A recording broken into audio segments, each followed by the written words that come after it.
Join कर रही है।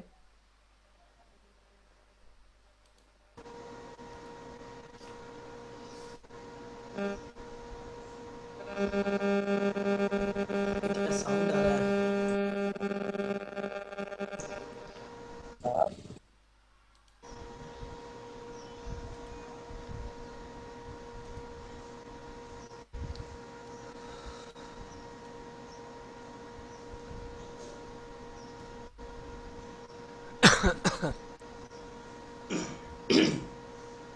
Abhi, just let me know when Vanya enters, na? भैया हो गई है, आ गई है। Okay. लेट्स स्टार्ट योगेश भाई। It's 9:05। Neetu ma'am, Neetu Yes. Bansal ma'am, we should start. Yes. We have almost 60 students with us now. Santosh bhaiya, I so think we should start. या let's start the session. या Uh, a okay. very good morning, a very good morning to all the students of Matru Vidya Niketan. A very good morning to all the management who have joined this session. Special thank you to the honorable principal ma'am Sajita Thambli ma'am, and special thank you to JC Sajan for your kind support. I am sure this morning is going to be a rock today. This is a very special morning. It's not a traditional morning, dear. It's a different morning. We are going to do something related to your training session, something to put inside you. We are going to do something different today. What the different and why we are there today? आज हम क्यों हैं? Why we are sitting today? आपको school से कुछ पता चला होगा कि कोई ट्रेनिंग सेमिनार होने वाली है, कुछ गोल सेटिंग के बारे में, कुछ मैनेजमेंट्स के बारे में, और ये सारी चीज़ें आपको पता चली होंगी। आपको मालूम है दुनिया का सबसे बड़ा investment, the biggest investment in the world, आपको मालूम है सबसे बड़ा इन्वेस्टमेंट क्या होता है? मैंने जब पिछला सेशन लिया था तो बच्चों ने कहा था सबसे बड़ा इन्वेस्टमेंट है कि हम एक बिजनेस करते हैं, एक बिजनेस टाइकून जो पैसा लगाता है वो सबसे बड़ा इन्वेस्टमेंट है। लेकिन आपको मालूम है सबसे बड़ा इन्वेस्टमेंट है जब आप खुद के अंदर नॉलेज गेन करते हैं, इस तरह का कुछ डिफरेंट ट्रेनिंग सेमिनार अटेंड करते हैं, ऐसी चीज़ें जो आपके अंदर ऐड ऑन करे, ऐसी चीज़ें जो आपके नाम के ऊपर वैल्यू एडिशन करें। तो value addition is the biggest investment in any person, जो आज आपके अंदर हम करने वाले हैं। आज हम साथ मिलकर इस बात को समझने वाले हैं। दोस्तों आपको लग रहा होगा ये कौन बोल रहा है, ये कौन लोग हैं, कहाँ से आए हैं? ये जेसीआई जेसीआई जेसीआई ये नाम जो दिख रहा है क्या है? ये जो बहुत सारे हैंड रेस दिख रहे हैं ये कौन है? तो मैं आपको बता दूं ये हैंड रेस जो आपको दिख रहे हैं ये आप लोग हो। द हैंड, जितने सारे हाथ दिख रहे हैं ना छोटे छोटे, ये आप ही लोग हो। और ये सेशन के वीआईपी हो आप। Very important person today session is you, our loving student of Maitri Vidya निकेतन। तो चलिए आज हम शुरुआत करते हैं। तो सबसे पहले मैं आपको बताऊं कि ये JCI क्या है। तो दोस्तों मैं आपको बताऊं JCI 3 लेटर से मिलकर बना है। JCI junior chamber international. ये एक ग्रुप है एक्टिव सिटीजन का जो भारत में नहीं दुनिया के कोने कोने में सोशल अपलिफ्टमेंट का काम करती है, अलग अलग स्कूलों में जाकर ट्रेनिंग सेमिनार करती है, कम्युनिटी के डेवलपमेंट का काम करती है, और इनका एक ऑब्जेक्टिव है कि यूथ का डेवलपमेंट हो। अब यूथ किसको बोलते हैं? आप लोग यूथ हो। इस सदस्य के मेंबर बेसिकली 18 साल के 45 साल के सदस्य होते हैं। 18 ईयर्स से लेकर 45 ईयर्स के मेंबर्स इसके होते हैं। ये ऑर्गेनाइजेशन ओवरऑल डेवलपमेंट के ऊपर काम करती है। तो ये था JCI के बारे में। अब आप जिस प्रोग्राम के लिए हम यहाँ बैठे हैं, जिस चीज़ के लिए हमारा ऑब्जेक्टिव, आज का गोल, हमारा गोल के बारे में हम आगे बात करेंगे, लेकिन आज जिस गोल के लिए बैठे हैं, आज जिस कारण से हम बैठे हैं, उस प्रोग्राम का नाम है हौसलों की उड़ान। ये हौसलों किसका है? ये हौसला किसका बढ़ाने हम आए हैं? ये आपका हौसला बढ़ाने आए हैं। आपका अंदर जो कीड़ा है ना, मुझे ये करना है, मुझे वो करना है, आपके अंदर के टैलेंट को निकालने आए हैं, उसको उभारने आए हैं, उसको रोशनी देने का काम करने आए हैं। We are going to light the thought you have inside your mind, जो आपके अंदर छिपा हुआ है उसको बाहर निकालने के लिए, और आपके अंदर जो टैलेंट है उसको उभर के बाहर हुआ है, उसके लिए हम ये काम कर रहे हैं।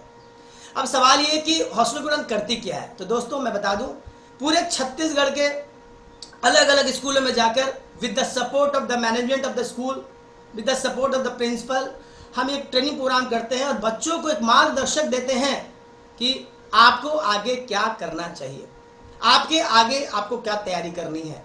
आपने आर्ट्स लिया है, आपने कॉमर्स लिया है, आपने साइंस लिया है। आज 11th के बच्चे मेरे सामने बैठे हैं।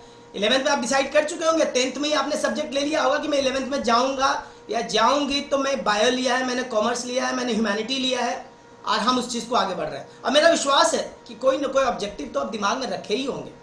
तो जैसे वही काम कर रही है, वो आपको याद दिलाने आई है कि आपका ऑब्जेक्टिव क्या है, आपका गोल क्या है, आपका टाइम मैनेजमेंट क्या है। पिछले 7 साल से 8 साल से ऑर्गेनाइजेशन छत्तीसगढ़ में अलग अलग स्कूल में जाकर ट्रेनिंग दे रही है और बच्चों के डेवलपमेंट के ऊपर काम कर रही है। हमारा एक ही काम है, आपको मोटिवेट करना और आपको याद दिलाना कि आप अपने सपने के करीब कैसे पहुंचेंगे, कैसे जाएंगे। तो चलिए दोस्तों आगे बढ़ते हैं, मैं अपने टीम से आपको रूबरू करा दूं। तो दोस्तों आज हमारे टीम के मेंबर्स कौन कौन है। मेरा नाम जेसी संतोष कुमार, मैं आपका होस्ट, मैं आपका दोस्त। पूरे सेशन में आपके साथ में रहूंगा। आपको कोई क्वेश्चंस है, आप कुछ बातें हैं तो चैट बॉक्स में आप टाइप कर सकते हैं। हमारी टीम की पूरी कोशिश होगी कि हम उस क्वेश्चन का आपको जवाब दे सकें। आज हमारे पूरे सेशन के साथी हमारे मास्टर ब्लास्टर, हमारे ओपनर बल्लेबाज जैसे आदित्य राठी जी, जो कि गोल सेटिंग के बारे में आपको बताएंगे। जैसी रे टंजू रुंगटा आपको गोल सेटिंग के बारे में और बारीकियां समझाएंगी। और जैसे दिशा अग्रवाल, जो पूरे सेशन का जो एक जड़ है, हमारा जो स्तंभ है इस पूरे ट्रेनिंग सेशन का, स्ट्रेस मैनेजमेंट के ऊपर बताएंगे। हमारे टीम के एक और सदस्य हैं जैसे चंद्रेश राठी। तो दोस्तों ये वो टीम है जो अगले 45 मिनट तक आपके साथ बनी रहेगी। और आपके 45 मिनट के साथ आपको हम लोग की पूरी कोशिश होगी कि 45 मिनट्स का एक एक मिनट, एक एक सेकेंड वैल्यूबल हो। ये थी टीम के बारे में। अब आगे बढ़ते हैं दोस्तों। मैं जब बहुत छोटा था तो मेरे पापा, जब मैं 9th में था, मैं जब 10th में था, तो मेरे पापा बोलते थे कि यार तू दिन भर खेलता रहता है, कभी तुमने कैरियर के बारे में सोचा है। तो 9th में उस समय 1999 की बात है, कैरियर मतलब तो साइकिल का पीछे वाला पार्ट को अपन कैरियर बोलते हैं, जो छोटे भाई को ऐसे बैठाते हैं, वो वैसे डोलता है और गिरने का भी डर रहता है, गिर गया ऐसा बोलते हैं। तो मैं कैरियर के बारे में उतना नहीं जानता था, उतना नहीं समझता था जब मैं स्टैंडर्ड 8 और 9th में था। लेकिन आज टाइम बदल गया दोस्तों, आज टाइम बदल गया। आज बहुत आप लोग पहले से डिसाइडेड है कि आपको कैरियर में क्या करना है, कैरियर किस बला का नाम है। मैं आपको बता दूं कि पहले के समय में, आज से 20 ईयर्स बैक में जब जाओगे तो कैरियर मतलब डॉक्टर, कैरियर मतलब इंजीनियर, कैरियर मतलब टीचर, ये सारे कुछ ट्रेडिशनल कैरियर हुआ करते थे। बट लास्ट 20 ईयर्स में app developer, fashion designing, financial analyst, business development officers, ऐसे बहुत सारे कैरियर आपके सामने ऑप्शंस हैं। और ये बढ़ते क्रम में ही रहेंगे, ये बढ़ते क्रम में रहेंगे। तो आपको देखना है, ये जो सामने एक स्लाइड चल रही है, आपको देखना है कि इसमें से कौन सा वो पोस्ट है, वो कौन सा कैरियर है जहां आप पहुंचना चाहते हैं, और उस कैरियर के मुकाम तक के पहुंचने के लिए आपको क्या करना चाहिए। एक बार मैं क्लास ले रहा था तो ऐसे ही मेरा मन किया कि यार पूछ लूं बच्चे से कि कुछ तो डिसाइड किया हुआ क्या करना है। तो मैंने पूछ दिया कि हाँ भाई अपन क्या करने वाले, क्यों पढ़ाई कर रहे हैं, पढ़कर क्या करना है। तो 10th के बैच थे, तो मैंने पूछा कि क्या करना। तो बच्चों ने कहा सर कुछ करना है। हमने वाह कुछ करना है। तो वो दूसरे पूछा भाई आपको क्या करना है, कुछ बनना है।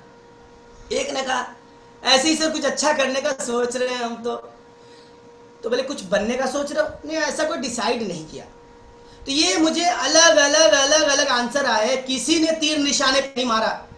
लेकिन मेरा एक स्टूडेंट था जिसका नाम था आयुष, उसने कहा सर मुझे पायलट बनना है, और एक ने कहा मुझे आईएएस बनना है। जिसने आईएएस कहा, मैंने कहा एकदम अभी कल के कल अपने सोसाइटी में, अपने आसपास की कॉलोनी में, आपके आसपास के मोहल्ले में, अपने परिवार में पता करो कौन आईएएस है, उससे जाके मिलो, बात करो, उससे पूछो कि सर आईएएस का सफर आपका कैसा था, आप इस गोल तक कैसे पहुंचे, आप इस कैरियर के मुकाम तक कैसे पहुंचे। तो ये आपको अच्छे से पता चलेगा आप अगर करना चाहते हो। तो जो भी क्षेत्र आपने चूज किया होगा, जो भी कैरियर में आपने डिसाइड किया होगा, अपने परिवार में, समाज में एक बार उस पद पे जो व्यक्ति है आप उसे एक्सपीरियंस शेयर करिए, आपका गोल क्लियर होगा। आइए सेशन की शुरुआत करते हैं। सुबह के 9:00 हो रहे हैं, और जैसे कि सुबह की शुरुआत सूरज देव से होती है, भगवान सूरज के रोशनी से होती है, और पूरा पृथ्वी सूरजमान हो जाता है, रोशनी से भर जाता है, जगमगा जाता है। वैसे ही हमारे ट्रेनिंग के सारथी और हमारे ट्रेनिंग के सूरज जैसे आदित्य राठी जी को मैं निमंत्रण दूंगा कि वो हमारे बच्चों को गोल के बारे में बताया, गोल क्या होता है। तो I welcome our first opening batsman J C Aditya Rathi sir. Thank you, Santosh sir. और a very good morning to all the students of मैत्री विद्या निकेतन। सबसे पहले मैं अपना इंट्रोडक्शन आपको दे दूं। मेरा नाम जेसी आदित्य राठी है और मेरी स्कूलिंग भी भिलाई के ही एक स्कूल शंकरा विद्यालय सेक्टर 10 से हुई है। मैं आप लोगों को ये सब इसलिए बता रहा हूँ क्योंकि मैत्री विद्या निकेतन के जो आप सब बच्चे हैं, आप सबके साथ मेरा एक इनडायरेक्ट सा कनेक्शन है। कनेक्शन कुछ ऐसा है कि आज आपकी जो टीचर है बीना मैडम आपके स्कूल में, जब मैं क्लास 9th या 10th में था इन शंकरा विद्यालय, तो बीना मैडम हमको केमिस्ट्री पढ़ाती थी उस समय। तो एक आप लोगों के साथ एक अलग सा एक कनेक्शन बना हुआ है मेरा कि आप भी बीना मैडम के स्टूडेंट्स हैं और मैं भी। तो कहने का मतलब यह है कि जब बच्चे सही शिक्षक के पास रहते हैं तो वो अपनी लाइफ में जरूर कुछ ना कुछ अच्छा कर पाते हैं। और I am very thankful to my all the teachers कि आज उनकी वजह से मैं आज आपके सामने इस तरह बोल पा रहा हूँ। Thank you.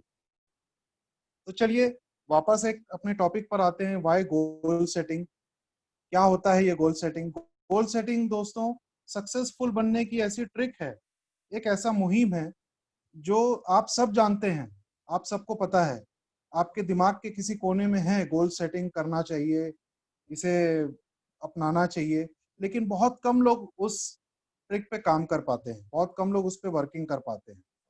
तो बीइंग अ ट्रेनर मैं आप लोगों को कोई नई चीज नहीं बताऊंगा, लेकिन कुछ चीजें हैं जो आप सब जानते हैं, मैं सिर्फ आपको उन चीजों को याद दिलाने की कोशिश करूंगा।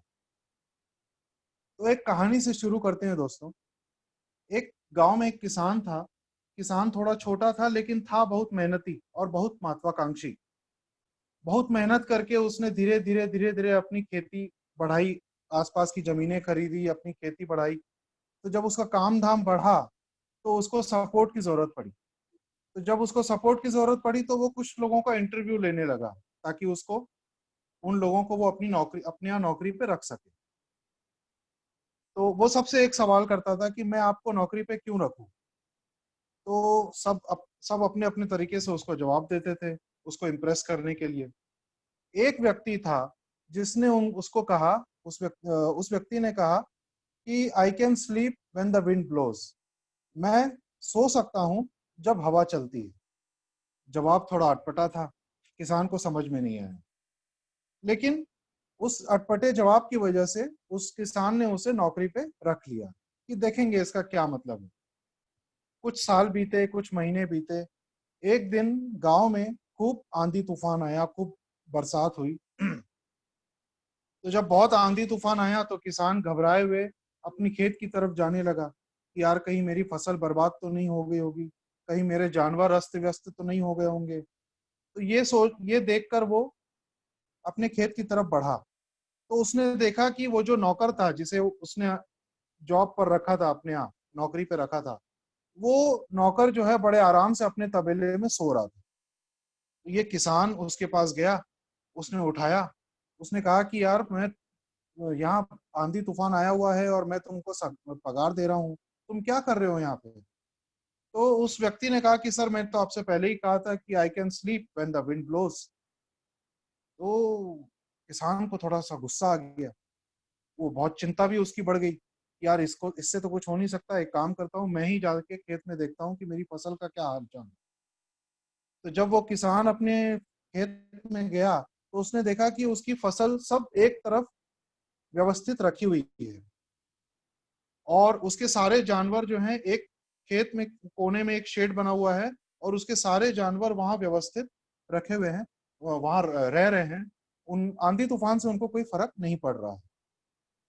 तब उसको उस व्यक्ति की इस बात का मतलब समझ में आया कि I can sleep when the wind blows का मतलब होता है कि आप काम उस समय ना करें जब आप पे परेशानी आ चुकी है, आप काम पहले से करके रखें। This should be the part of your planning. आप पहले से प्लानिंग करके रखेंगे तो अपनी लाइफ के किसी भी तरह के परेशानी से आप जूझ सकते हैं, आपको वो ताकत हमेशा रहेगी। तो मतलब यही है कि गोल सेटिंग भी आप अभी करें, आप ये मत सोचो कि कुछ बन जाएंगे तब गोल सेटिंग करेंगे, तब तक तो ट्रेन निकल जाएगी। आप अभी 10th 11th में हैं, अभी आप गोल सेटिंग कीजिए कि आपको बनना क्या है।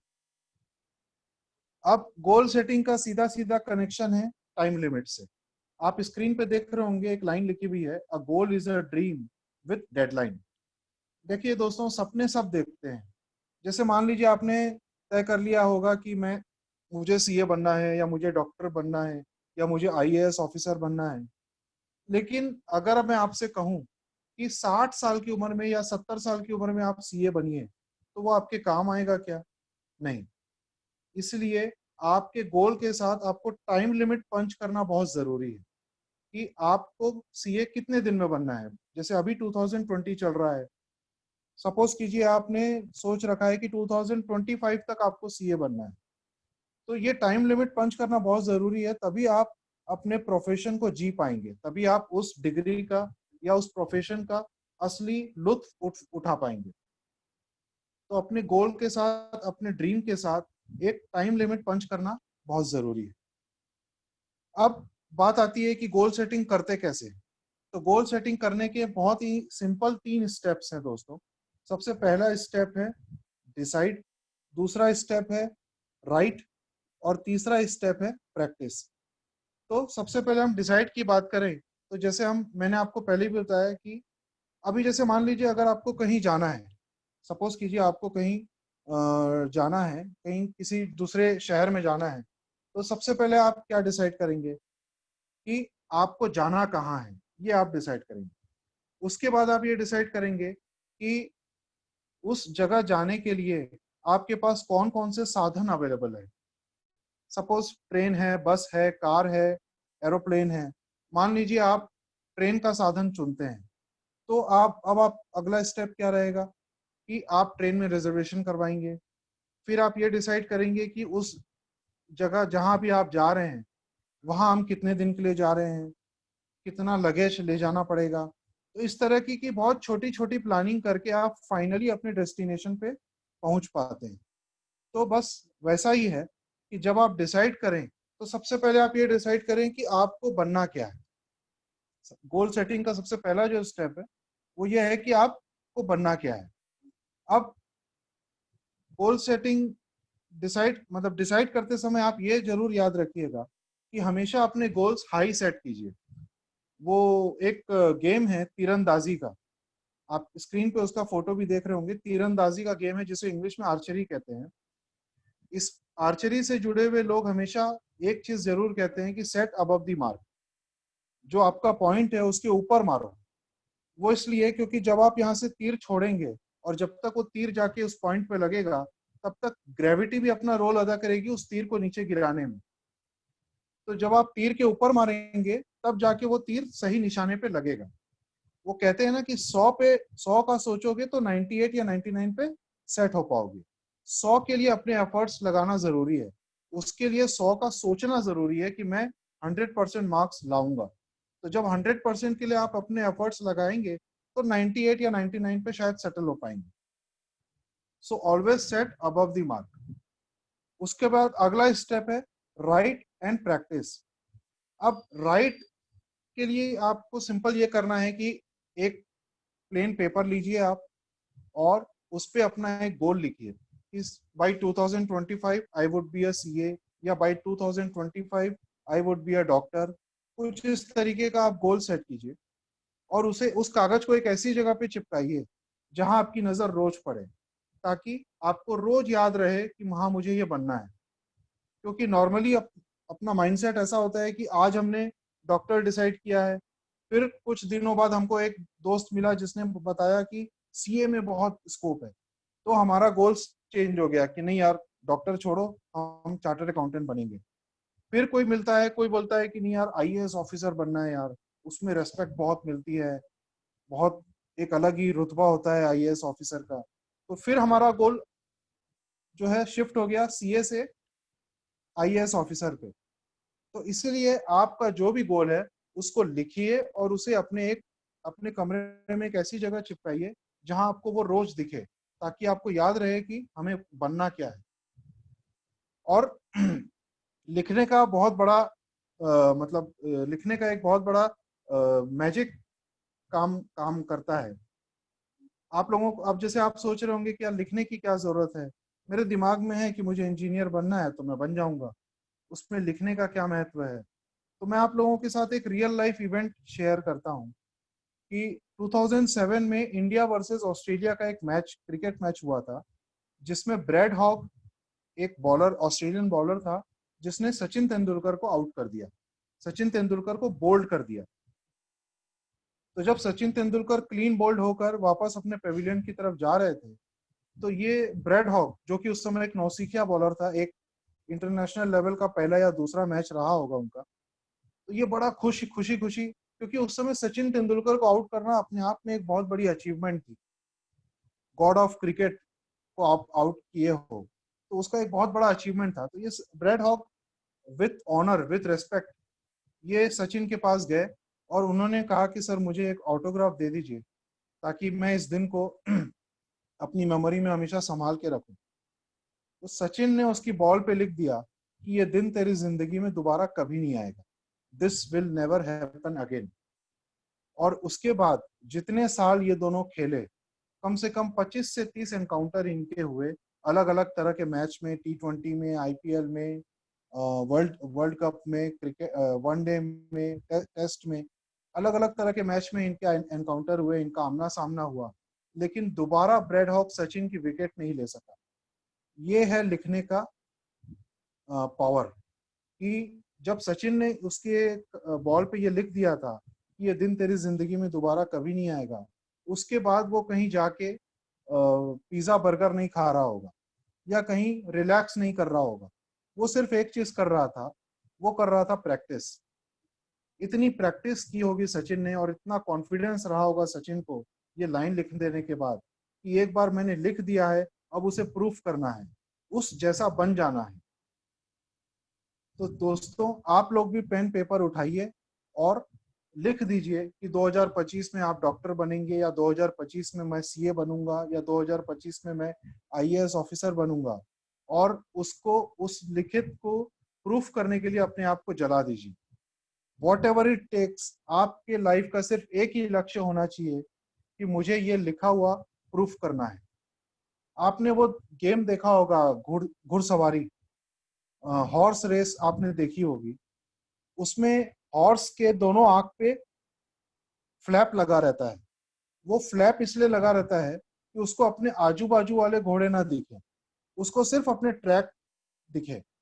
तो बस आपको भी अपने माइंड पे वो फ्लैप लगा देना है, और जो आपने अपने लिए गोल सेट कर लिया है वही आपका एकमात्र लक्ष्य होना चाहिए। आपका पूरा फोकस उस एक लक्ष्य पे होना चाहिए।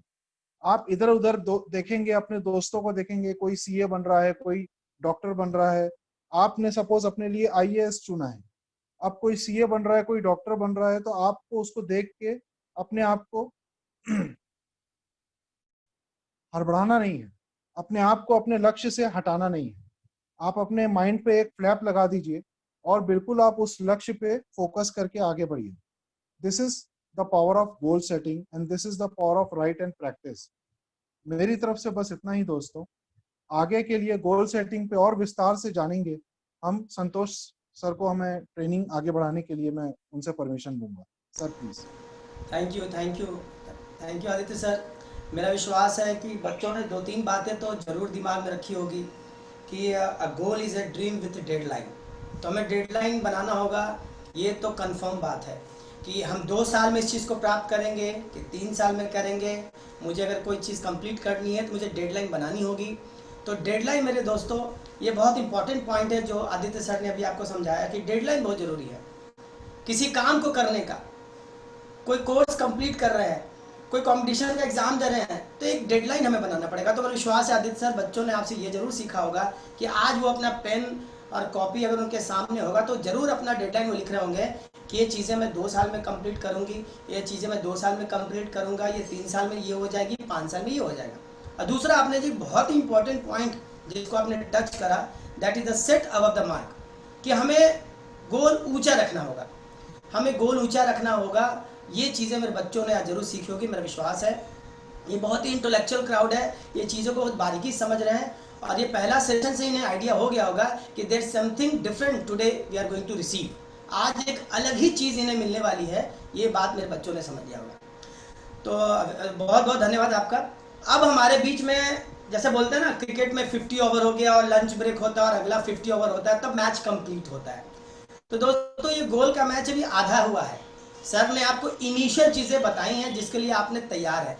अब इसके अगले सेशन के लिए, जो गोल का जो हमारा अगला सेशन है, उसको बाउंड्री तक पहुंचाने के लिए, उस सेशन को कंप्लीट करने के लिए मैं बुलाना चाहूँगा हमारे टीम के बहुत ही अनुभवी ट्रेनर, जिन्होंने इस गोल के ऊपर बहुत सारी ट्रेनिंग उन्होंने स्कूलों में ली और बच्चों को इस चीज़ को बताया है। आज वो आपको गोल सेटिंग के जो सेकंड पार्ट है, जो मोस्ट इंपॉर्टेंट पार्ट है, उसके बारे में चर्चा करेंगी और आपको बताएंगी। तो मैं बुलाना चाहूँगा हमारी टीम के जेसी अंजू लुंगटा जी को। धन्यवाद।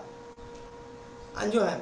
Very happy morning, students, honorable teachers, and my dear friends. Thank you, Santosh Bhaiya and Aditya Bhaiya. It was really pleasure to listen to you both. बच्चे, अब हमें गोल के बारे में समझना है। तो आदित्य सर ने हमें बताया कि फर्स्ट ऑप्शन हमको क्या लेना है कि गोल डिसाइड करना है। तो गोल डिसाइड करने से पहले हमें काफ़ी चीज़ों को ध्यान में रखना पड़ता है। हमें ये ध्यान में रखना पड़ता है क्या हम जो भी गोल सेट कर रहे हैं उसके लिए हम अपना 100% देने को तैयार है? क्या हम अपना 100% पूरा डिवोट कर सकते हैं? जैसे कि हम स्क्रीन में देख सकते हैं, गोल के बाद 80% 20% लिखा हुआ है। इट मीन्स कि हम जो भी गोल सेट कर रहे हैं उसका 20% जो है वो स्पार्क्स और एक्साइटमेंट है जो हम देखते हैं, जिसके प्रति हम अट्रैक्ट होते हैं, और 80% जो है वो बहुत बोरिंग है जॉब का। तो क्या हम वो पूरा 100% देने को तैयार है अपना? तब जाके हम अपना गोल डिसाइड करें कि हाँ ये मेरा गोल है। एक छोटा सा एग्जाम्पल है, आप सब क्रिकेट देखते हैं, तो क्रिकेट आप अपने आंसर्स चैट बॉक्स पे दे दीजिएगा ताकि हम एक दूसरे से कनेक्टेड फील करें। क्रिकेट देखते हैं तो हु इज विराट कोहली? विराट कोहली कौन है? इंडियन क्रिकेट टीम के कैप्टन। तो विराट जब खेलते हैं तो हम सब झूम उठते हैं, अरे वाह क्या खेल रहा है भाई, ये तो छक्के बहुत अच्छा मारते हैं। पर उनका आज ये पोजीशन में पहुंचने के लिए उन्हें काफ़ी मेहनत लगी हुई है। जब वो 7 साल के थे उसके बाद उन्होंने व्हीट ग्रेन्स नहीं खाया। इवन जब वो 3 घंटा जिमिंग करते हैं, जिम करने जाते हैं, 3 घंटा रिगरस जिमिंग के बाद भी उनके कोच जो है वो उनको बोलते हैं कि नहीं, आपको 1 घंटा और मेहनत करनी पड़ेगी because your back has to withstand more stress. तो ये एक घंटा और जिम करना जब आप थक के चूर चूर हो गए हैं, that is very difficult, that is very very monotonous. But उसी 1 घंटा और के कारण उन्हें 200% रिजल्ट मिलता है, और उसी 1 घंटे के कारण भी वो आज विराट कोहली है। एंड उसी 1 घंटे के कारण जब वो 6 से मारते हैं, सेंचुरीज मारते हैं, तो हम उठते हैं, और उसी के कारण ही उनको 200 करोड़ एक एडवर्टाइजमेंट का मिलता है। सो कहने का मतलब ये है, आप अपने कंफर्ट जोन से बाहर आइए। कंफर्ट जोन क्या होता है? जो काम करने में हमें कोई दिक्कत नहीं हो रही है वो हम अपने कंफर्ट जोन के अंदर हैं। बट अगर एफर्ट्स लग रहे हैं तो हम अपने कंफर्ट जोन से बाहर आ रहे हैं। तो कुछ भी हासिल बिना कंफर्ट जोन से बाहर आए नहीं हो सकता। तो आप अपने कंफर्ट जोन से बाहर आइए। एक बहुत अच्छी सी कहावत है, small doors opens into huge room.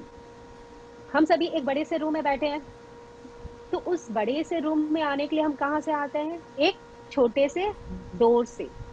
अब उस डोर को खोलने के लिए हमारे पास क्या होता है? एक ताला, छोटा सा ताला, और उस ताले को खोलने के लिए एक छोटी सी चाबी। इट मीन्स एक छोटी सी चाबी से हम बड़े से रूम में आ जाते हैं। सेम उसी तरह हमारे गोल भी जो है बहुत बड़े होते हैं, पर हमें उसे अचीव करने के लिए छोटे छोटे गोल्स बनाने होंगे, छोटी छोटी चाबियां बनानी होगी, ताकि हम जाके अपने बड़े से गोल को अचीव कर सकें। कुछ भी चीज़ एक दिन में हासिल नहीं हो पाएगा, उसके लिए हमें पूरा सालों डिवोशन देना पड़ेगा अपना। अच्छा, आप सब स्टोरीज पढ़ते हैं? हैरी पॉटर पढ़ा है आपने? हैरी पॉटर, तो उसके राइटर कौन है? जेके रॉलिंग। जेके रॉलिंग सुना होगा आपने, पक्का सुना होगा। He is one of my favourite. तो जेके रॉलिंग जब उन्होंने स्टार्ट किया अपना राइटिंग प्रैक्टिस, तो ही वाज लाइक कि उसके पास कुछ भी नहीं था, खाली जो गवर्नमेंट प्रोवाइड करती है कुछ प्रेसेस से हेल्प करने के लिए, जिनके पास कोई भी वो नहीं रहता है, इनिशिएटिव नहीं रहती है या कुछ भी एसेट्स नहीं रहता मनी के लिए, तो उनको वो प्रोवाइड करती है। तो वो उससे अपना जिंदगी बसर करते थे। फिर उन्होंने हैरी पॉटर लिखा। हैरी पॉटर जब उन्होंने लिखा, तो वो एक पब्लिशर के पास गए सॉरी, कि मुझे इसे पब्लिश कर दीजिए। He denied, then he went to the second, then to the third, ऐसे करते करते करते वो 62 पब्लिशर के पास गए। 62 पब्लिशर के बाद जब डिनाई कर दिया उन्होंने, जब 63rd पब्लिशर के पास गए, तब उन्होंने उनका बुक पब्लिश करने के लिए राजी हुए, विदाउट एनी वो कि पैसा हम नहीं देंगे बट मैं पब्लिश कर दे रहा हूँ, देन इट्स ओके। उसके बाद it came out as a big hit. वो बहुत फेमस हो गए। उसके बाद तो उसके सीरीज आने लग गए, हैरी पॉटर के 1 2 3 4 5। जब जो इंसान, उन्होंने कभी अपना गिव अप नहीं किया, वो धीरे धीरे स्टेप ऑन करते करते करते आज इतने बड़े राइटर बन गए। वो एक दिन में 1.8 करोड़ कमाते हैं today. So anything cannot be achieved in one day. Even आप साइंस के स्टूडेंट्स हैं, न्यूटन तो आप जानते होंगे। इन्होंने लॉ ऑफ ग्रेविटी दिया। लॉ ऑफ ग्रेविटी जब उन्होंने दिया, तो उन्होंने ऐसा नहीं हुआ कि एक फर्स्ट डे एप्पल आके गिरा और सेकेंड डे उन्होंने लॉ ऑफ ग्रेविटी दी थी। उन्होंने काफी सोचा सोचा उसके बारे में, इन्वेस्टिगेशन किया, and उसके बाद 22 years of continuous efforts gave us law of gravity. तो एक चीज हासिल करने के लिए उन्होंने 22 साल अपना पूरा डिवोटेड कर दिया, तब जाके उन्होंने लॉ ऑफ ग्रेविटी दिया। तो हम सब है कि एक स्टोरी सुनते हैं हम, बच्चों जब रहते हैं तो पेरेंट्स हमें दो स्टोरी सुनाते हैं। तो स्टोरीज में एक बहुत अच्छी स्टोरी है, अली बाबा 40 चोर की। अली बाबा 40 चोर, उसमें एक मंत्र रहता है गेट खुलने का। क्या आपको वो पता है मंत्र? चैट बॉक्स पे पर आंसर दे दीजिए प्लीज। कुछ मंत्र है इसका गेट खुलने का। खुल जा सिम सिम, खुल जा सिम सिम, जैसे बोलते थे तो गेट खुल जाता था। सिम उसी तरह अपना गोल, यस, खुल जा सिम सिम। सेम इसी तरह हमारा गोल अचीव करने का भी एक मंत्र है, and that is I can. I can, it means improvement that is consistent and never ending. Improvement that is consistent and never ending. I would like कि आप एक बार पेन और पेपर में ये प्लीज लिख लीजिए, ताकि आप जब भी अपने गोल से थक जाओ कि ये मेरे से नहीं हो जाएगा, आप गिव अप करने लगो, तो आप एक बार इसे जरूर पढ़िएगा।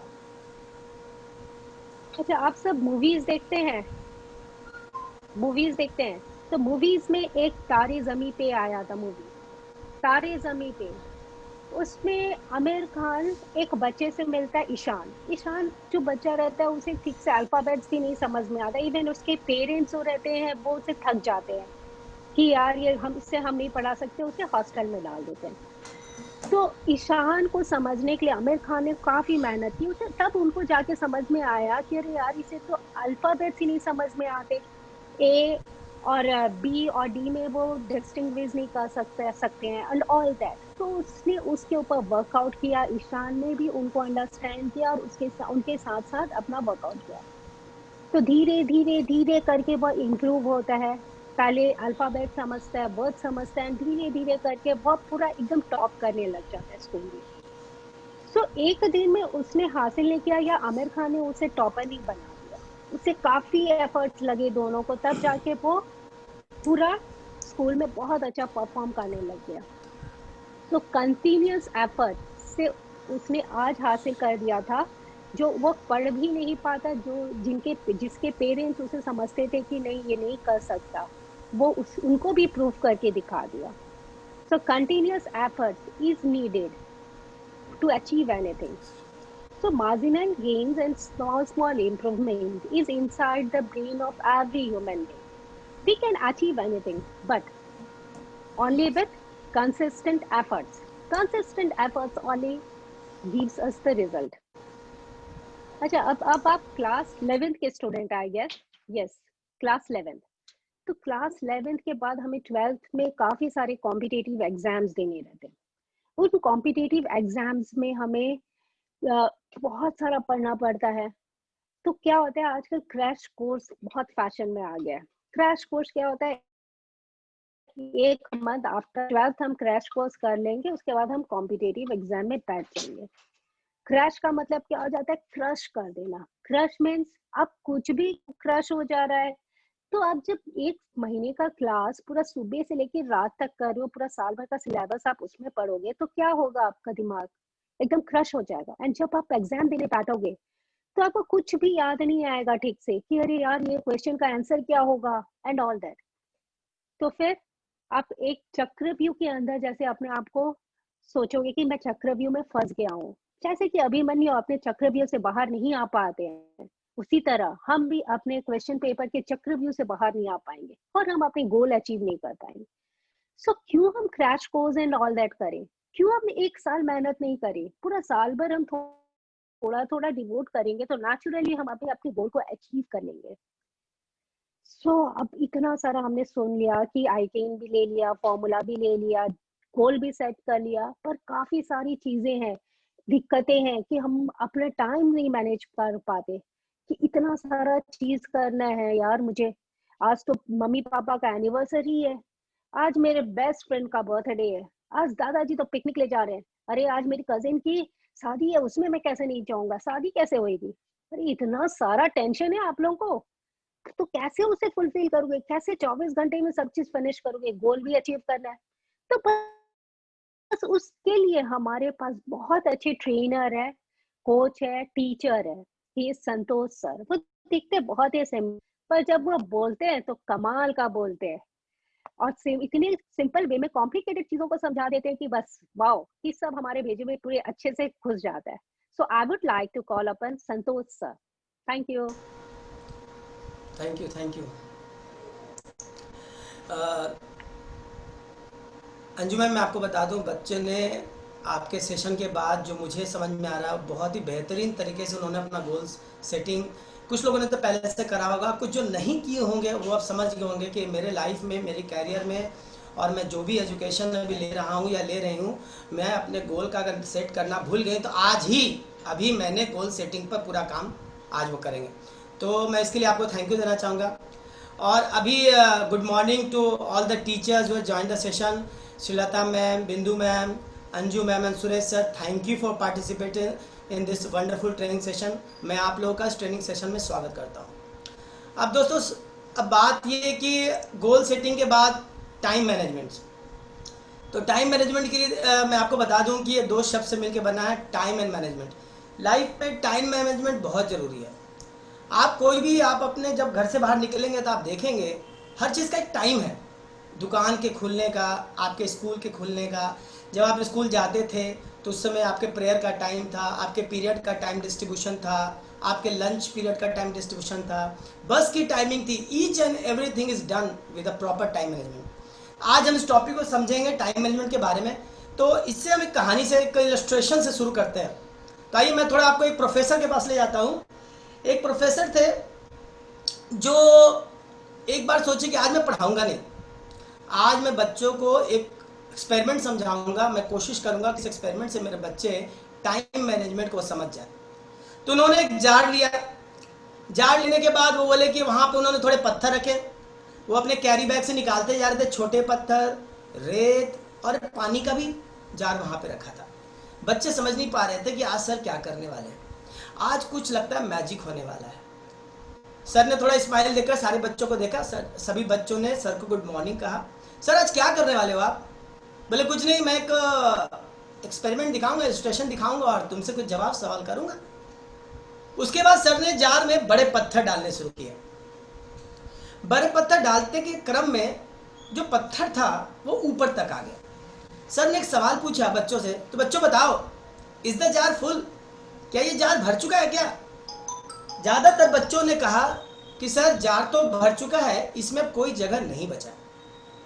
कुछ बच्चों ने जवाब नहीं दिया, वो कंफ्यूज थे कि भरा है कि नहीं भरा है। उसके बाद सर ने छोटे पत्थर डालने शुरू किए। छोटे पत्थर डालने के बाद जार में जगह थोड़ी कम बची थी, तो उन्होंने शेक कर दिया। शेक करने के बाद छोटे पत्थर ने बड़े पत्थर के बीच में जगह बनानी शुरू कर दी।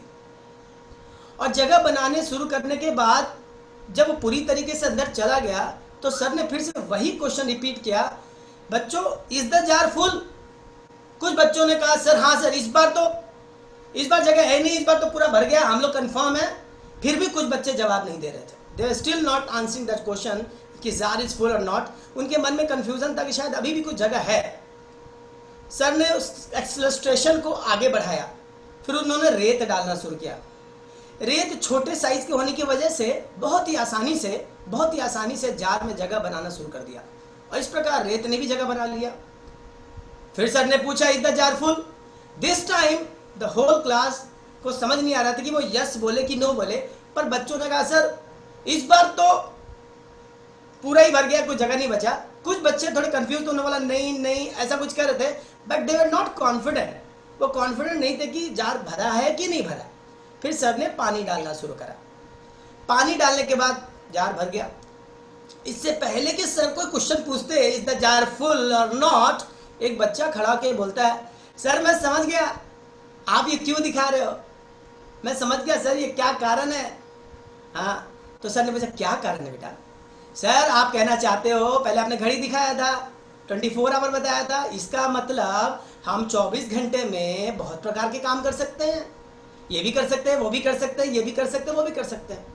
तो सर ने कहा this is not the point. मैं आपको समझाने की कोशिश कर रहा हूं कि आपके जीवन में ये बड़े पत्थर हैं, आपके जीवन में भी छोटे पत्थर हैं, आपके जीवन में भी रेत है, आपके जीवन में भी पानी है। आपको ये 24 आवर डिस्ट्रीब्यूट करना है, पहचानना है कि बड़े पत्थर कौन है। हमारा अपकमिंग एग्जाम्स, हमारा गोल, हमारा कैरियर, हमारा ड्रीम क्या है, हमारा बड़ा पत्थर क्या है, फिर हमारा छोटा पत्थर क्या है, फिर हमारा रेत क्या है, हमारे पानी क्या है, कौन सा चीज जिसको हम नहीं भी करेंगे तो मेरे को प्रॉब्लम नहीं है। तो टाइम मैनेजमेंट का सबसे बड़ा गुण यह है कि हम अपने प्रायोरिटीज को समझें। एज ए स्टूडेंट आपकी प्रायोरिटीज क्या है, आज आपको क्या करना है, तो आपको अपने टाइम मैनेजमेंट को प्रॉपर करना पड़ेगा।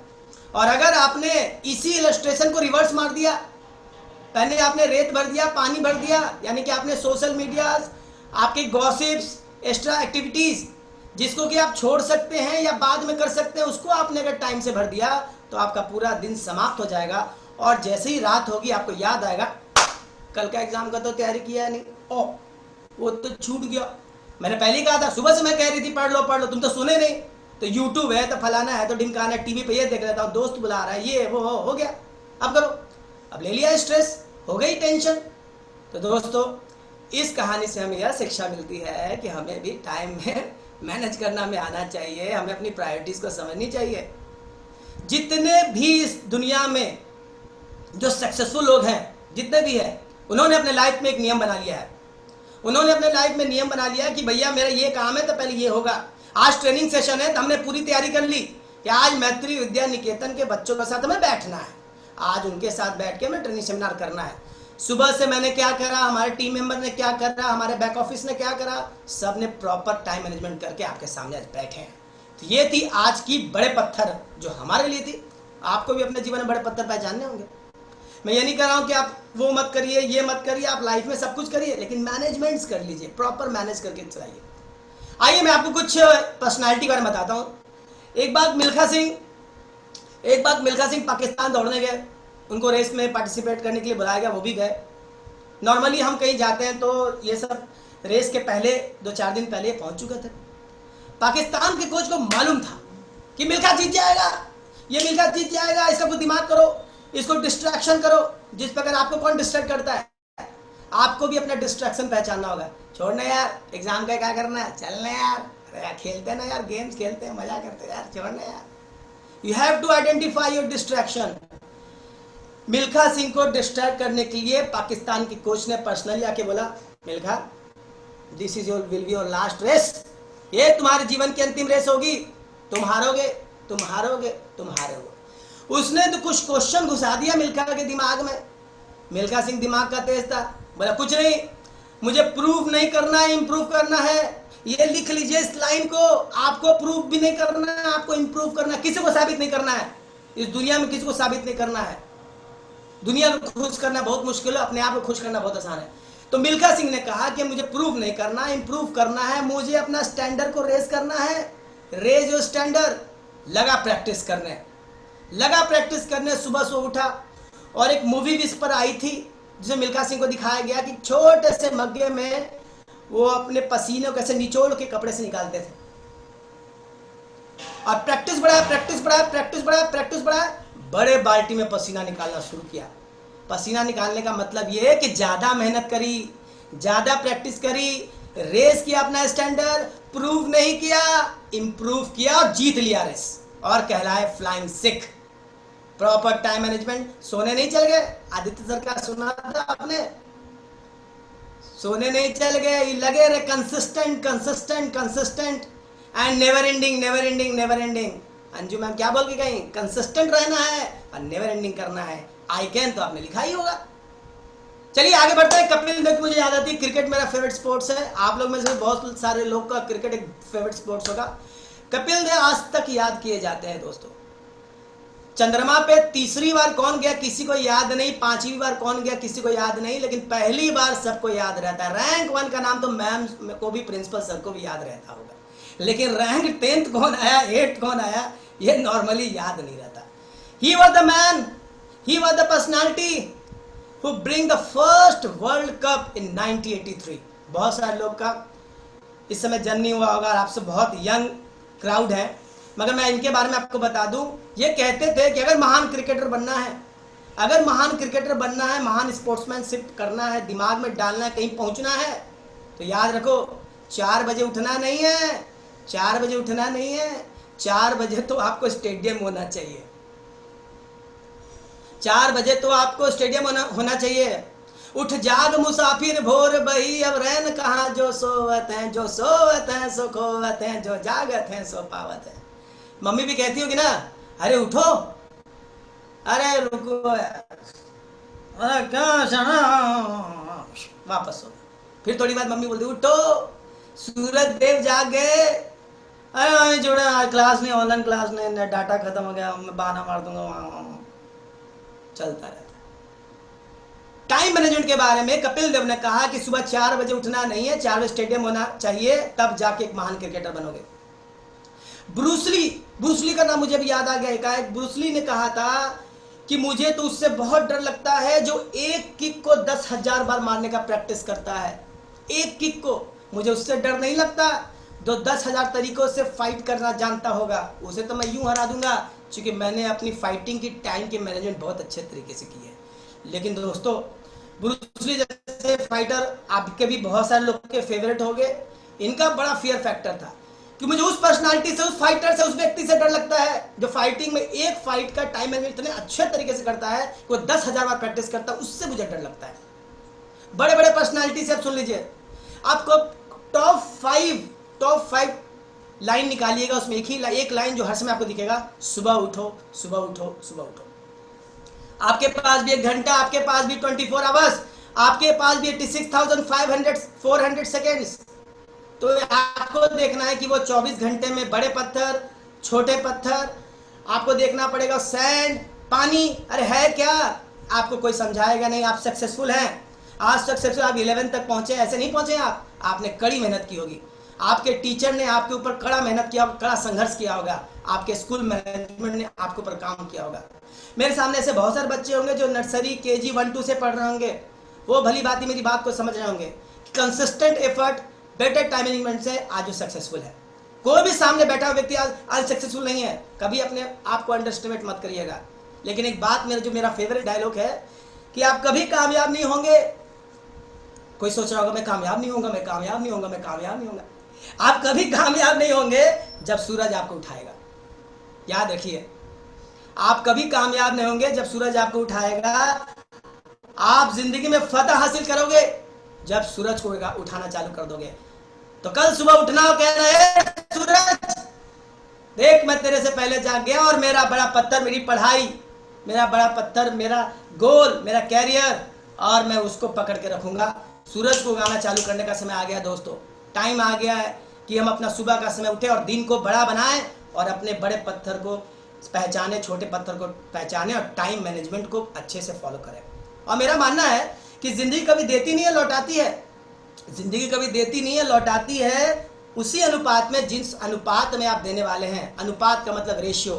The more time you give to study, study repel करके देगी, ये ले फर्स्ट डिवीजन, ये ले 90%। तू भी क्या याद करेगा, तूने मुझे टाइम दिया, मैंने तेरे को नंबर दिया, तुमने मुझे टाइम दिया, मैंने तेरे को नंबर दिया।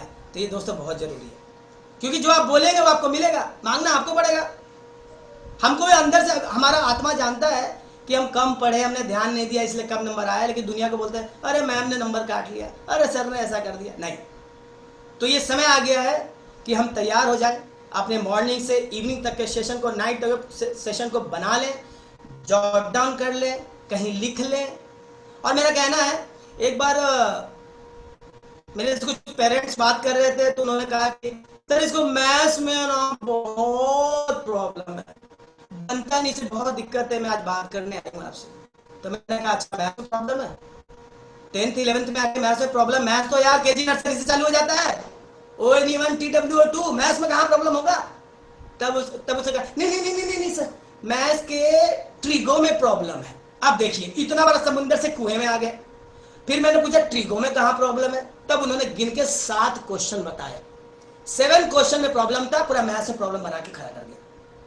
तो दैट ये टू द पॉइंट जानना पड़ेगा, सेट ऑफ द मार्क करना पड़ेगा, ये सारी बातें ध्यान में रखनी होगी। अब ऐसा मेरा मानना है कि ये सारा जो बड़े बड़े डायलॉग और ये सारे गोल सेटिंग बाद आपको थोड़ा सा स्ट्रेस तो हो गया होगा। अब स्ट्रेस अच्छा होता है, स्ट्रेस बुरा होता है।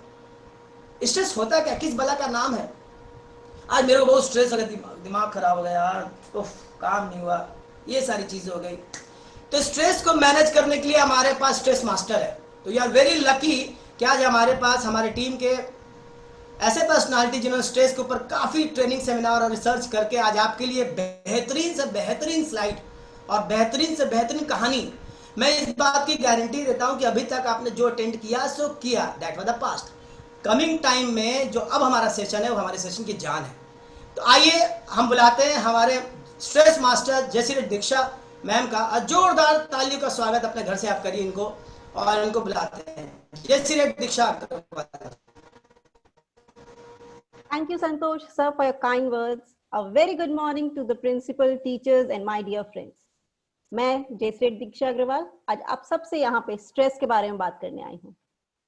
स्ट्रेस या तनाव की हम जब बात करते हैं तो सबसे पहला सवाल जो मेरे मन में आता है वो ये है कि क्या हम अपनी जिंदगी बिना स्ट्रेस के जी सकते हैं? Think about it. आप अपने आंसर्स चैट बॉक्स में भेज सकते हैं। The answer is no. हम अपनी जिंदगी बिना स्ट्रेस के नहीं जी सकते। चलिए इसे एक एग्जाम्पल से समझते हैं। आपने ECG देखा ही होगा। ECG में क्या होता है? ECG में लाइंस ऊपर नीचे होती रहती हैं। और ये फ्लैट कब होती हैं? ये फ्लैट तभी होती हैं जब हमारी आत्मा हमारा शरीर छोड़ देती है या फिर हम मर जाते हैं। उसी तरह हमारे जीवन में भी उतार चढ़ाव तो बने रहते हैं और इन्हीं उतार चढ़ाव को हम स्ट्रेस कहते हैं। जिस तरह हमारे जीवित रहते ECG में लाइंस कभी फ्लैट नहीं दिखती, उसी तरह हमारे जीवित रहते हम भी कभी स्ट्रेस फ्री हो ही नहीं सकते। इसीलिए जिंदगी है तो स्ट्रेस तो होना ही है। अब जब हमने ये मान ही लिया है कि हम कभी भी स्ट्रेस फ्री लाइफ नहीं जी सकते, बारी आती है ये बात समझने की कि हमको ये स्ट्रेस क्यों और कैसे परेशान करते हैं। चलिए इसके लिए कहानी सुनते हैं। एक बार एक प्रोफेसर अपने क्लासरूम में एक पानी से भरा ग्लास लेकर पहुंचते हैं और वो अपने स्टूडेंट्स से बोलते हैं, स्टूडेंट्स अगर मैं आपको ये ग्लास 1 मिनट तक हाथ सीधा करके पकड़ने बोलूं तो इसका आप पर क्या प्रभाव पड़ेगा? बच्चे बोलते हैं, सर 1 मिनट तो हम यूं ही पकड़ लेंगे, उसमें क्या बात है। सर मुस्कुराते हैं, फिर बोलते हैं अगर मैं यही ग्लास 1 घंटा पकड़ने बोल दूं तो बच्चे सोच में पड़ जाते हैं।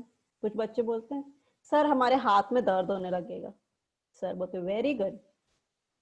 और यदि यही क्लास में आपको लगातार 8 घंटे तक सीधा हाथ रख के पकड़ने बोल दूं तो ये आपको क्या इफेक्ट पड़ेगा? बच्चे फिर सोच में पड़ जाते हैं। एक बच्चा बोलता है सर इम्पॉसिबल, मैं तो पकड़ ही नहीं सकता। तो दूसरा बोलता है सर मैं पकड़ भी लिया तो हो सकता है आगे कुछ घंटे तक मैं उस हाथ से काम भी ना कर पाऊं। सर बोलते हैं वेरी वेरी गुड। जिस तरह इन तीनों सिचुएशन में ग्लास का वजन ना कम हुआ ना ज्यादा हुआ, पर ज्यादा देर पकड़े रहने से ये हमें जरूर इफेक्ट करने लगा, उसी तरह स्ट्रेस भी हम थोड़ी देर पकड़ेंगे तो उसका कोई इफेक्ट नहीं पड़ेगा, हम 1 घंटा पढ़ेंगे तो लिटिल इफेक्ट पड़ेगा, थोड़ा इफेक्ट पड़ेगा। और वहीं अगर हम इसे घंटों अपने दिमाग पर, अपने सिर पर हावी होने देंगे तो ये हमें जरूर नष्ट कर देगा। तो बच्चों हमको इससे क्या करना चाहिए? इस सिचुएशन में हमें क्या करना चाहिए? इस सिचुएशन में हमें इस स्ट्रेस से छुटकारा पा लेना चाहिए। आई बात समझ में? चलो ये इंटरेस्टिंग फैक्ट बताती हूँ। क्या आपको पता है स्ट्रेस अच्छा भी होता है? स्ट्रेस इतना नेगेटिव वर्ड, अच्छा भी होता है। अजीब लगा ना सुन के? वो स्ट्रेस जो हमारे काम करने में हमें हेल्प करे वो गुड स्ट्रेस होता है। गुड स्ट्रेस का एग्जांपल हो सकता है एग्जाम से पहले वाला वो थोड़ा स्ट्रेस जो हमें अपनी पढ़ाई कंसंट्रेशन के साथ करने में हेल्प करे, या फिर हमारे पेरेंट्स की वो डांट जो हमें अच्छी आदतें सिखाती हो, दैट इज गुड स्ट्रेस। चलिए गुड स्ट्रेस एक एग्जांपल देखते हैं। आप सबने ये देखा होगा, ये क्या है? ये एक हीरा है, पर क्या आपको ये पता है ये किस चीज से बना है? ये कोयले से बना है। कोयले पे जब राइट अमाउंट ऑफ प्रेशर पड़ता है तो ये हीरे की तरह चमकदार बनता है।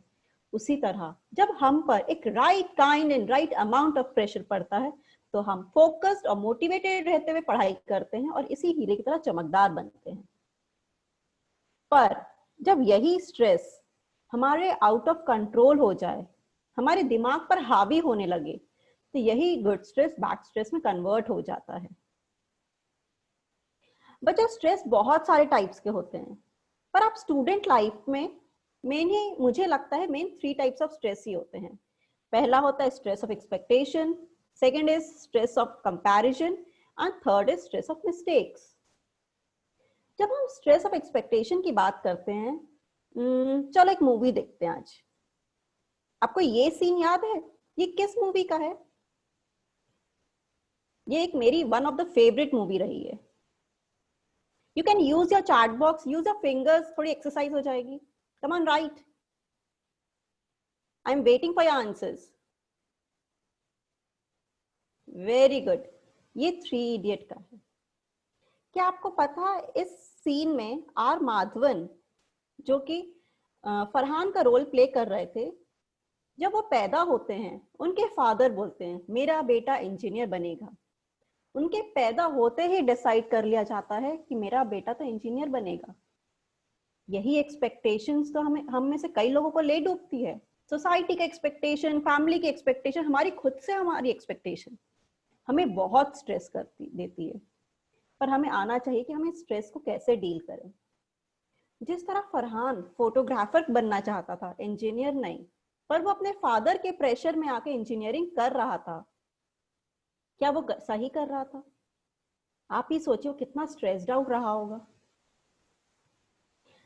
जिस तरह फरहान ने अपने पापा से बार बार बात करके, बार बार अपनी मन की बात बता के उन्हें मना ही लिया था और वाइल्ड लाइफ फोटोग्राफर बन ही गया था, उसी तरह अगर आप पर भी इस तरह का कोई भी अनड्यू प्रेशर है, अनड्यू एक्सपेक्टेशन है आपसे, जो आप नहीं करना चाहते हो, तो प्लीज अपने मन में रखने की जगह अपने पेरेंट्स से जरूर डिस्कस करें। ये आपके माता पिता आपकी बात जरूर समझेंगे और वो कभी ना कभी आपकी बात मान ही जाएंगे। ठीक है, करेंगे ना? चलिए आगे बढ़ते हैं।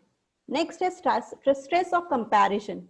ये स्ट्रेस तो शायद मैंने अपनी स्टूडेंट लाइफ में बहुत झेला है। कंपैरिजन किसी भी चीज से हो सकता है। कंपैरिजन जैसे उसकी बेटी स्कूल से आके भी 4 क्लास करती है तुमसे तो 2 भी नहीं की जाती, वो बहुत अच्छा डांस करती है, तुमसे तो हिला भी नहीं जाता, उसके तो इतने अच्छे मार्क्स आए हैं, तुम्हारे क्यों नहीं आए। इस टाइप का एक कंपैरिजन हमें बहुत स्ट्रेस देती है। चलो 3 इडियट्स फिर से देखते हैं। क्या आपको पता है इसमें राजू और फरहान क्यों दुखी दिखाई दे रहे हैं?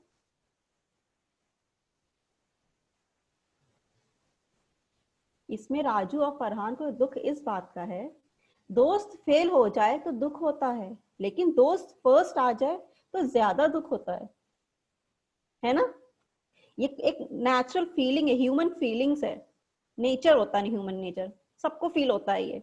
अगर हमारा दोस्त हमारे बराबरी का रहे तो दैट इज गुड, पर अगर वही दोस्त जिसमें हम एक्सपेक्ट ही नहीं करे थे कि वो फर्स्ट आ जाए, वो फर्स्ट आ जाता है तो हमें बहुत दुख होता है। सही है। क्यों होता है दुख? क्योंकि हम अपने आप को उससे कंपेयर कर बैठे थे। कंपैरिजन करने से किसी का भला नहीं होता, सिर्फ वो हमें दुख ही पहुंचाता है। मेरे जैसा भगवान ने तो एक ही नमूना बनाया है, हो सकता, और मैं यूनिक हूं, उसी तरह आप भी यूनिक हो, तो फिर क्यों कंपेयर करना? कंपैरिजन की तो फिर बात ही नहीं आती जब आप बेस्ट हो तो। इसलिए कंपैरिजन नहीं करना है कोई भी सिचुएशन में। थर्ड, हम बात करते हैं स्ट्रेस ऑफ मिस्टेक की। स्ट्रेस ऑफ मिस्टेक की जब हम बात करते हैं तो हमारी हर एक मिस्टेक, हमारी हर एक गलती हमें बहुत स्ट्रेस देती है। पर आप क्या बता सकते हो दुनिया का एक इंसान जो गलतियां नहीं करता हो? ऐसा कोई इंसान नहीं होता। और हमें क्या करना चाहिए जब हम गलती कर दें तो? चलिए मूवी के एग्जाम्पल्स तो बहुत हो गए, आगे हम इनकी बात करते हैं। क्या आप जानते हैं ये कौन है?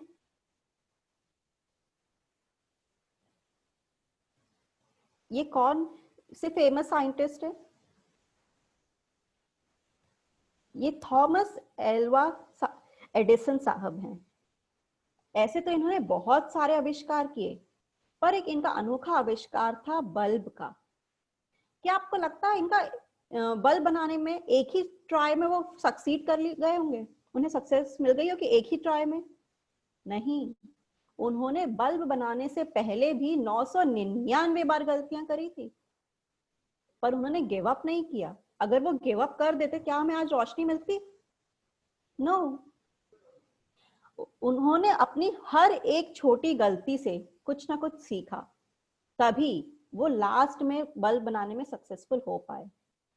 अगर हम ये फॉर्मूला अपनी लाइफ में अपना लें कि चाहे कुछ भी हो जाए, हम अपनी हर एक छोटी गलती से, हम एक अपनी छोटी से छोटी मिस्टेक से कुछ ना कुछ सीखेंगे, तो बच्चों आप कोई भी फील्ड हो, आपको सक्सेसफुल होने से कोई भी नहीं रोक सकता। तो हमें क्या करना चाहिए? हमें कभी भी अपने आप से अनड्यू एक्सपेक्टेशंस नहीं लगानी है। सेकेंड, हमें कंपैरिजन खुद को नहीं करना है और ना ही होने देना है। अगर आपके पेरेंट्स कंपेयर करें तो आप उन्हें समझाइए कि मैं बेस्ट हूं, मैं आपका बच्चा हूं, मैं बेस्ट, मैं कुछ भी करूंगा पर मैं अच्छा काम करूंगा। और थर्ड, हम अपनी हर एक छोटी मिस्टेक से जरूर कुछ ना कुछ सीखना है। पर स्ट्रेस तो कोई भी सिली रीजन से हो सकता है। आप में से कई लोग फेसबुक पे, इंस्टाग्राम पे पिक्चर्स पोस्ट करते होंगे, व्हाट्सएप स्टेटस लगाते होंगे, और हर थोड़ी देर में, हर थोड़ी 5-5 मिनट में आप चेक करते होंगे मेरा स्टेटस किसी ने देखा कि नहीं, मेरे फेसबुक पिक्चर पे लाइक क्यों नहीं आए, मेरी इंस्टा पे किसी ने कमेंट क्यों नहीं किया। यही तो स्ट्रेस है, आप पूरा टाइम वेस्ट कर दिए सिर्फ चेक करने में। मुझे भी इस बात का बहुत स्ट्रेस होता है कि मेरी फेसबुक पिक्चर पे इतने कम लाइक्स क्यों आए हैं। लोगों को तो इस बात का भी स्ट्रेस होता है कि शर्मा जी क्या कहेंगे, वर्मा जी क्या कहेंगे, किसी ने सही कहा है, सबसे बड़ा रोग, क्या कहेंगे लोग। बच्चों, नेगेटिव रीजंस को अपने दिमाग से निकाल दो। हमेशा खुश रहो, खूब मेहनत करो और खूब मस्ती करो। जिस भी फील्ड में हो ईमानदारी से मेहनत करो, क्योंकि हमारे बाबा रणछोड़ दास तो कह के गए ना, काबिल बनो, कामयाबी झक मार के पीछे आएगी। स्ट्रेस सिर्फ आपके रास्ते का रुकावट बनेगी। जब कुछ भी समझ में ना आए तो अपने दिल पर हाथ रख के बोलना, all is well, all is well. हमेशा अपने गोल्स को बड़े बनाना और कभी भी उनको फुलफिल करने में, उनको अचीव करने में पीछे मत हटना, क्योंकि किसी ने सही कहा है, मंजिल मिल ही जाएगी भटकते ही सही, मंजिल मिल ही जाएगी भटकते ही सही, गुमराह तो वो हैं जो घर से निकले ही नहीं। ऑन द लाइटर नोट, मेरी ये बात सुन के अभी कोविड में बाहर बिल्कुल नहीं निकलना है अपने घर से। अब जब हम कोविड वर्ड आ ही गया है तो इस पे भी थोड़ी चर्चा कर ही लेते हैं। इस पेंडेमिक में कोविड को कैसे डील करना है इस पे भी चर्चा कर लेते हैं। क्या आपको पता है किसी भी सिचुएशन के को देखने के दो तरीके होते हैं। एक होता है या तो हम उसमें कोई अपॉर्चुनिटी ढूंढ लें, और दूसरा होता है या तो हम उसे थ्रेट मान के डर के बैठ जाएं। इस बात को समझाने के लिए एक और कहानी सुनाती हूँ। एक बार एक शू कंपनी ने अपने 2 सेल्समैन अफ्रीका के अलग अलग देशों में भेजे। पहला सेल्समैन पहुंचा, उसने अपने तुरंत बॉस को मेल किया, बॉस मुझे जल्दी वापस बुला लीजिए, मैं यहाँ पे एक भी टिकट नहीं बेच सकता। क्यों? क्योंकि यहाँ पे कोई जूते ही नहीं पहनता। वहीं दूसरे सेल्समैन ने मैसेज किया, बॉस मुझे ट्रक भर के जूते भेजिए, मैं यहाँ खूब सारे जूते बेच सकता हूँ। क्यों? क्योंकि किसी के पास जूता ही नहीं है। देखा, सिचुएशन एक ही था पर देखने का नजरिया अलग अलग था। हम भी दूसरे सेल्समैन की तरह अपनी सोच को पॉजिटिव बना सकते हैं। इतना भरपूर समय आपने मैंने कभी सपने में भी नहीं सोचा था कि हमें मिलेगा। क्यों ना इस समय को, इस टाइम को एक अच्छे से यूटिलाइज करें। आप कोई भी हॉबी डेवलप कर सकते हो। जो स्किल जब पहले अपना समय नहीं दे पा रहे हो जिसको एनहांस करने के लिए, आप उस पर भरपूर समय दे सकते हो। देंगे ना? इन्हीं के साथ मैं अपनी वाणी को विराम देती हूँ और मंच हैंड ओवर करती हूँ संतोष सर को। Thank you. मेरा विश्वास है कि मेरे बच्चों ने आज स्ट्रेस फ्री महसूस कर रहे होंगे और बड़ा ही इंटरेक्टिव सेशन था। दीक्षा मैम, मैं आपको कॉन्ग्रेचुलेशन करना चाहूँगा कि बच्चों ने आपको बहुत सारे कमेंट्स दिए हैं और रेगुलर वो चैट कर रहे थे, वो रेगुलर आपसे बात करना चाह रहे थे और पता नहीं, मेरे को लगता था कि सेशन चलता ही रहेगा, चलता रहेगा, बट बहुत ही बेहतरीन। और मेरा विश्वास है कि बच्चा आज गोल सेटिंग किया होगा। बच्चे ने गोल सेटिंग में जो आदित्य सर ने, जो अंजू मैम ने बताया, वो एकदम सेट कर लिए होंगे। और मेरा विश्वास है दुनिया का सबसे टफ काम, दुनिया का सबसे कठिन काम क्या है बताइए? सबसे टफ काम आपको क्या लगता है? दुनिया का सबसे टफ काम है किसी चीज की शुरुआत करना। Toughest thing. एग्जाम 10 दिन बाद है, अच्छा कल से करते हैं। एग्जाम 10 दिन के बाद, अच्छा कल से करते हैं, कल कभी आता ही नहीं। तो सबसे टफ काम है और मेरा विश्वास है कि आज बच्चों ने शुरुआत कर ली होगी। आज उन्होंने कुछ लिख लिया होगा कि जॉट डाउन करना, लिखने से ही आधा प्रॉब्लम सॉल्व हो जाता है। कहते हैं ना, जब आप बीमार रहते हो तो जब आप डॉक्टर के पास जैसे ही जाते हो, वहाँ से आप वापस आते हो तो आधा तबीयत ठीक लगने लगता है, अच्छा लग रहा है, जबकि अभी तक आपने दवा खाया नहीं है। तो जिस प्रकार अभी आपने कुछ अगर लिखा होगा, चाहे वो अंजू मैम का हो, चाहे आदित्य सर का हो, चाहे मेरा हो, चाहे स्ट्रेस मैनेजमेंट में दीक्षा मैम ने आपको कहा होगा, ये लिखा हुआ चीज़ ही आपको बहुत काम आने वाला है। चलिए एक सवाल करते हैं और फिर सेशन की समाप्ति करते हैं कि आपको मालूम है सचिन तेंदुलकर के फादर का नाम क्या है? क्या आपको मालूम है कपिल देव के फादर का नाम क्या है? क्या आपको मालूम है कि अमिताभ बच्चन के फादर का नाम क्या है? क्या आपको जितने भी मिल्खा सिंह के फादर का नाम क्या है, ब्रूस ली के फादर का नाम क्या है? ये मुश्किल है बिकॉज वो अपने बेटों के नाम से जाने जाते हैं। ज़्यादातर ये फेमस पर्सनालिटी अपने बेटों के नाम से जाने जाते हैं। जैसे मिल्खा सिंह के पिता मिल्खा सिंह की वजह से जाने जाते हैं। तो दोस्तों, नाम ऐसा बनाना है कि काम हो जाए, काम ऐसा करना है कि नाम हो जाए। हो सकता है कि आज स्कूल की वजह से आप जाने जाते हो, कल आपकी वजह से स्कूल जाना जाए, अरे मेरा स्टूडेंट है, ये देखो दैनिक भास्कर में फोटो आया, ये देखो इसने ये कमाल कर दिया। तो ये गोल्डन टाइम है, ये गोल्डन टाइम है कि नाम ऐसा बनाना है कि हर काम हो जाए और काम ऐसा करना है कि आपका नाम हो जाए। मैं आज के सेशन की समाप्ति की घोषणा करता हूं और इस क्रम में मैं स्कूल मैनेजमेंट के सारे लोगों को धन्यवाद देना चाहता हूं। प्रिंसिपल मैम का विशेष रूप से, टीम सक्षम, हौसलों की उड़ान और जेसीआई की तरफ से मैं उनको नमन करना चाहूँगा। हमारे सारे टीचर्स जो आज सेशन में प्रेजेंट थे, प्रत्यक्ष और अप्रत्यक्ष रूप से मैं उन सभी का धन्यवाद देना चाहता हूं। उनके बिना ये संभव नहीं था। जेसीआई टीम को मैं धन्यवाद देना चाहता हूं और इस सेशन की मैं समाप्ति की घोषणा करता हूं। Thank you. Thank you team Saksham, thank you Diksha ma'am, Thank you, Thank Anju you, ma'am. Thank you, everyone. Aditya sir. And Thank you thank so you much. to all my lovely students. Thank you very much, Santosh sir. With your permission and Yeah, please. I'm ending this meeting. Thank you. Okay, thank you very much. Thank you.